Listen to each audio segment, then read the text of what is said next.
പാദപൂജ വിവാദത്തിൽ ഗവർണർക്കെതിരെ SFIയുടെ ബാനർ. തിരുവനന്തപുരം സംസ്കൃത കോളേജ് ക്യാമ്പസിലാണ് SFI പ്രവർത്തകർ പ്രതിഷേധ ബാനർ സ്ഥാപിച്ചത്.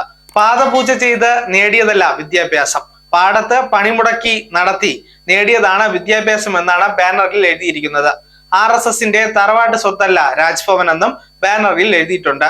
സ്കൂളിലെ പാദപൂജയെ ന്യായീകരിച്ച് ഗവർണർ രാജേന്ദ്ര അർലേക്കർ രംഗത്ത് വന്നിരുന്നു. ഗുരുപൂജയെ വിമർശിക്കുന്നത് അതിന്റെ പ്രാധാന്യം മനസ്സിലാക്കാത്തവരാണെന്ന് രാജേന്ദ്ര അർലേക്കർ പറഞ്ഞു.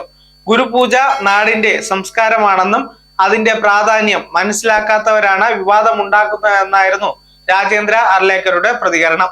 അതേസമയം പാദപൂജ വിവാദങ്ങൾക്കിടെ സ്കൂളുകളിൽ മതപരമായ ഉള്ളടക്കങ്ങളുള്ള ചടങ്ങുകൾക്ക് നിയന്ത്രണമുണ്ടാകും. ഇതിനായി പൊതു മാനദണ്ഡം തയ്യാറാക്കാനാണ് വിദ്യാഭ്യാസ വകുപ്പിന്റെ ആലോചന.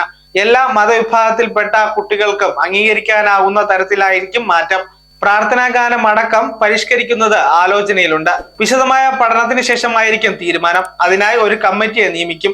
സമീപകാലത്ത് ഉയർന്ന വിവാദങ്ങളുടെ പശ്ചാത്തലത്തിലാണ് ആലോചന. News desk zag news. നേരിന്റെ വാർത്തകൾ നിങ്ങളുടെ വിരൽത്തുമ്പിലെത്താനായി സാഗ് ന്യൂസ് ചാനൽ സബ്സ്ക്രൈബ് ചെയ്തും ഷെയർ ചെയ്തും ഒരു ശരിയായ മാധ്യമ നിലപാടിനൊപ്പം നിൽക്കാൻ ഞങ്ങൾ നിങ്ങളെ ക്ഷണിക്കുന്നു.